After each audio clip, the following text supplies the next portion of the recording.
Welcome to care of life moments. আমি মাম। আজকের recipe সুস্বাদু আমের চাটনি।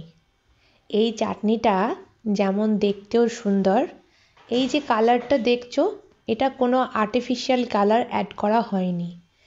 চাটনি রান্না করার সময় যে উপকরণগুলি দিয়েছি তার নিজস্ব গুণে এত সুন্দর একটি কালার হয়েছে।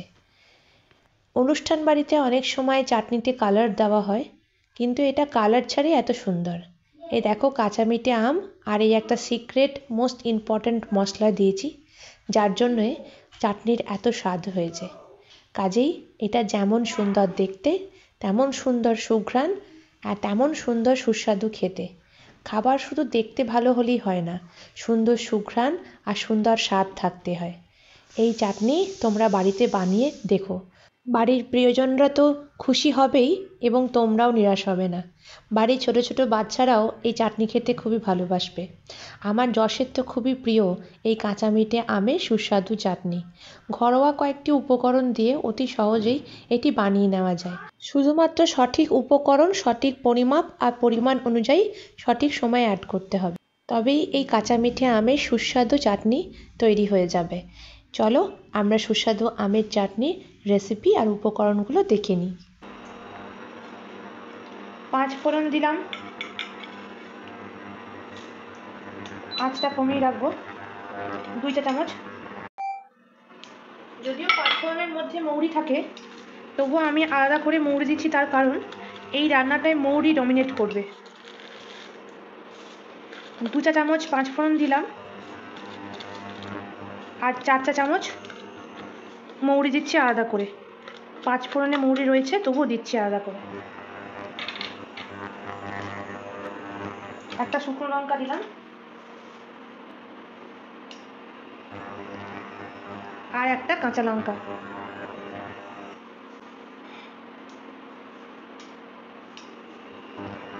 অল্প একটু আদা কুচি। এই দেখো, আমগুলো স্লাইস করে কেটে রেখে দিয়েছি। এখানে দুটোই কাঁচা মিঠে আম নিয়েছি, টোটাল 250 গ্রাম আম রয়েছে। একটা আম একটু পেকে গেছিলো, এই যা।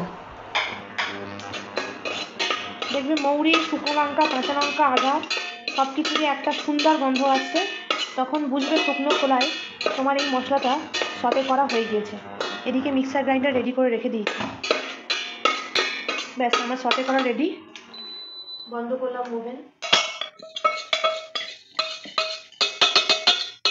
যেহেতু বাড়ির বাচ্চারা চাটনি খেতে খুব ভালোবাসে, সেই জন্য একটা বিষয় বলার, তোমরা ঝালটা বুঝে দেবে, যে যেরকম ঝাল খাও।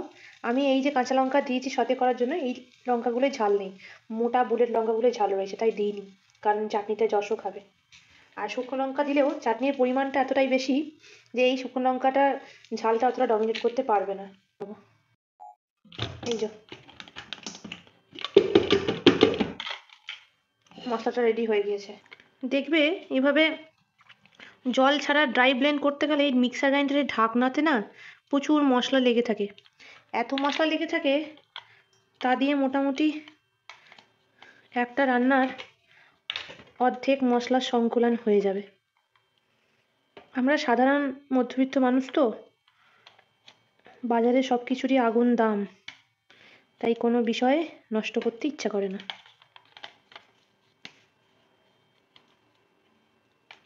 ব্যাস, ঢাকনাটা নিলাম।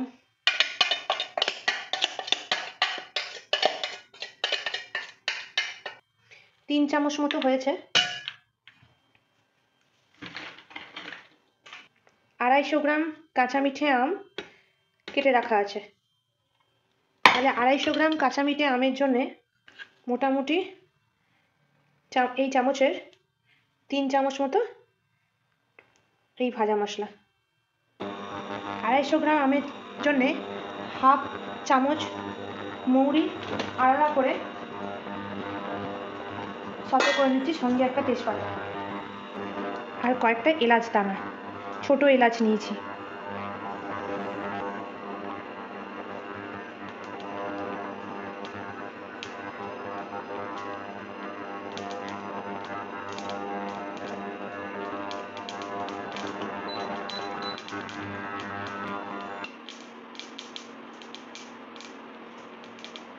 ব্যাস কমপ্লিট হয়ে গেছে। মৌরি, এলাচ এবং তেজপাতার একটা সুন্দর গন্ধ আসছে। এইটাকেও একটা ড্রাই ব্লেন্ড করে রাখবো। যদি এতটুক মশলা মিক্সার গ্রাইন্ডারে ড্রাই ব্লেন্ড করতে না পারা যায় তাহলে হামানদিস্তায় করব। খুব বেশি স্মুথ ব্লেন্ড করার দরকার নেই, একটু দানা দানা থাকলেও অসুবিধা নেই। এই যে রেডি করে নিয়েছি। মোটামুটি ভালোভাবে দিলে 1 চামচ মতো হবে। এইটাতেও মৌরি ডমিনেট করছে বেশি, আর এলাচ দানারও সুন্দর একটা গন্ধ বেরোচ্ছে। 250 গ্রাম কাঁচা মিঠা আমের জন্য এখানে 1 টেবিল স্পুন তেল দিয়েছি। তেজপাতা ফোড়ন দিলাম, 2 চা চামচ কালো সর্ষে ফোড়ন দিলাম। তোমরা চাইলে এই সময় একটা শুকনো লঙ্কা ফোড়ন দিতে পারো, এটা অপশনাল।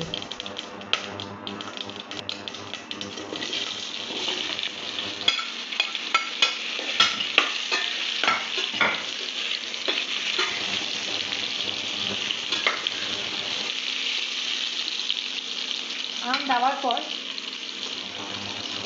যাতে তেল না ছিটকোয় 1 চা চামচ নুন দিলাম, 1 চা চামচ নুন দিলাম আর 1/2 চামচ হলুদ দিলাম।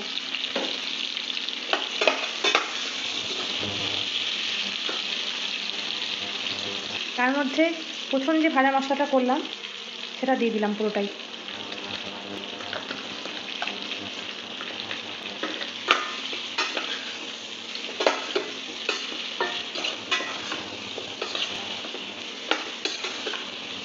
ওভেনের আঁচ লো টু মিডিয়াম ফ্লেমে প্রয়োজন অনুযায়ী কমাবো অথবা বাড়াবো।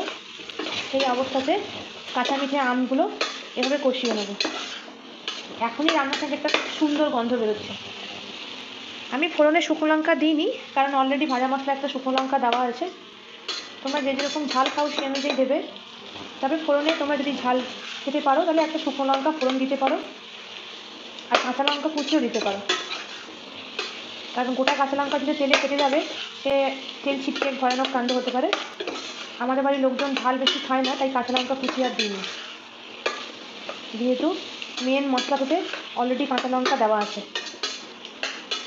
যদি ওই কাঁচা লঙ্কাগুলি ঝাল বেশি নেই, এগুলো বুলেট লঙ্কা নয়, বুলেট লঙ্কায় ঝাল রয়েছে। 1 কাপ মতো চিনি, তোমরা আইস সুগার করে দিতে পারো, হোল সুগারও দিতে পারো। ইন জেনারেল হোল সুগার দেয়, তবে আইস সুগার দিলে মেলটা আগে হয়ে যাবে।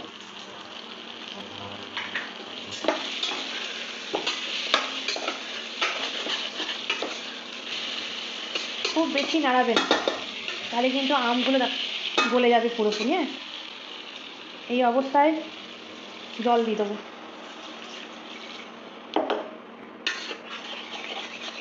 একবার জাস্ট নাড়িয়ে নিলাম লাস্ট, আর নাড়াবো না, তাহলে আমগুলো একদম সেই জেলির মতো হয়ে যাবে। বুঝতে পেরেছো? কারণ আম খুব নরম জিনিস। কড়াই হ্যান্ডেল থাকলে না এরকমভাবে নাড়িয়ে নেবে, আর খুন্তি দেবে না। যারা গোটা গোটা আমের কিউবগুলো খেতে ভালোবাসো, যারা জেলির মতো খেতে ভালোবাসো, তারা খুন্তি দিয়ে নাড়াতে পারো, কারণ না হলে আমগুলো গলে যাবে। একটু জল দিলাম।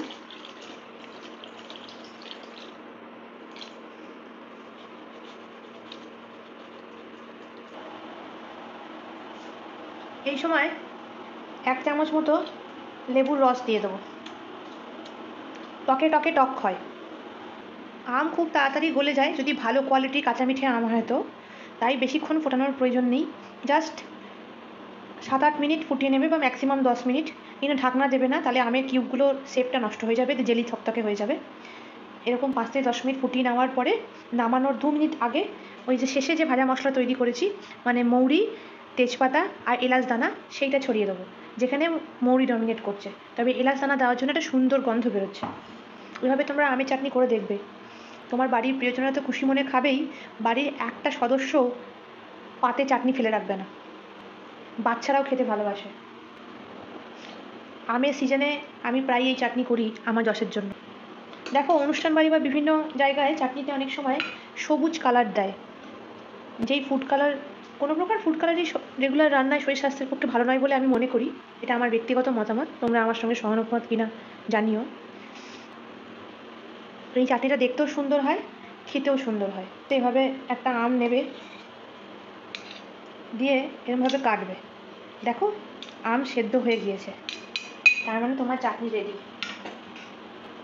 আঁচটা কমিয়ে দিলাম, দিয়ে এর মধ্যে শেষে যে ভাজা মশলাটা করলাম সেটা ছড়িয়ে দেবো, তেজপাতা, মৌরি, এলাচ দানা দিয়ে একটু নাড়িয়ে নিলাম, 2 মিনিট ফোটাবো, চাটনি রেডি। কাঁচা মিঠে আমের চাটনি রেডি অ্যান্ড সার্ভড। এই সুস্বাদু, দেখতে সুন্দর এবং সুঘ্রাণের আমের চাটনি তোমরা বাড়িতে বানিও। এত সুন্দর গন্ধ বেরোচ্ছে না, তোমাদের যদি ভার্চুয়ালি শেয়ার করতে পারতাম কি ভালো হতো। কেয়ার অফ লাইফ মোমেন্টসের এই কন্টেন্টগুলো যদি তোমাদের ভালো লেগে থাকে, আরও বেশি বেশি করে লাইক করো, সাবস্ক্রাইব করো, শেয়ার করো, ফলো করো এবং কেয়ার অফ লাইফ মোমেন্টের পাশে থেকো। তোমরা সবাই ভালো থেকো এবং সুস্থ থেকো। Take care of life moment. আবার দেখা হচ্ছে অন্য কোনো রেসিপিতে, অন্য কোনো সময়। আজকের মতো এইটুকুই। টাটা।